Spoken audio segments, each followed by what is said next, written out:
Britain, 1945. Victory in Europe had left the country bombed, bankrupt and beleaguered.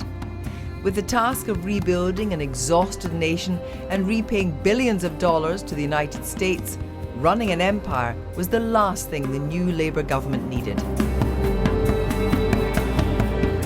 In India too, which had supplied 2.5 million soldiers and had geared its economy to the war, there was a new urgency. The decades of non-violent resistance to British rule, led by the now octogenarian Mahatma Gandhi, had failed. Now he was overshadowed by two men who would vie for control of their country's destiny. Jawaharlal Nehru, the leader of the Congress Party, and Muhammad Ali Jinnah of the Muslim League had different visions of what would come next. Nehru wanted a united India, but Jinnah felt India's 100 million Muslims, a quarter of the population, would be marginalised by the Hindu majority. He demanded safeguards, even a separate homeland for India's Muslims. Britain had been the dominant power in India for 200 years. Now the proponents of Indian independence found they were pushing at an open door.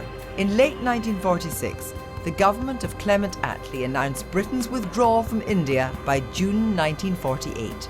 But in the face of rising sectarian tensions and violence which had erupted around northern India, in June 1947, the last Viceroy, Lord Mountbatten, in agreement with Nehru and Jinnah, decided the country would be partitioned. He brought forward the date for Britain's exit. There would now be just 10 weeks to prepare for partition. Jinnah celebrated independence on the 14th of August in Karachi.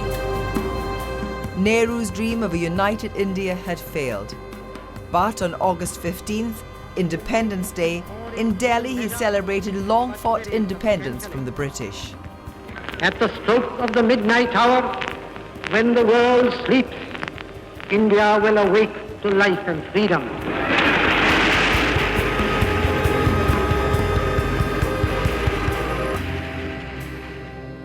The provinces of Bengal and Punjab under the partition plan were to be divided.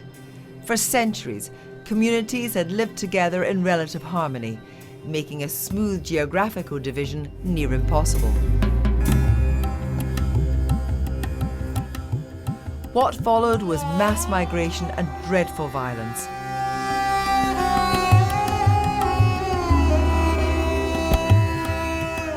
It amounted to an attempt at ethnic cleansing. Around 12 million people were on the move. Muslims to Pakistan, Sikhs and Hindus to India. Approximately 1 million men, women and children died in the sectarian violence. The authorities on both sides were completely unprepared and appealed for calm. But it was too late.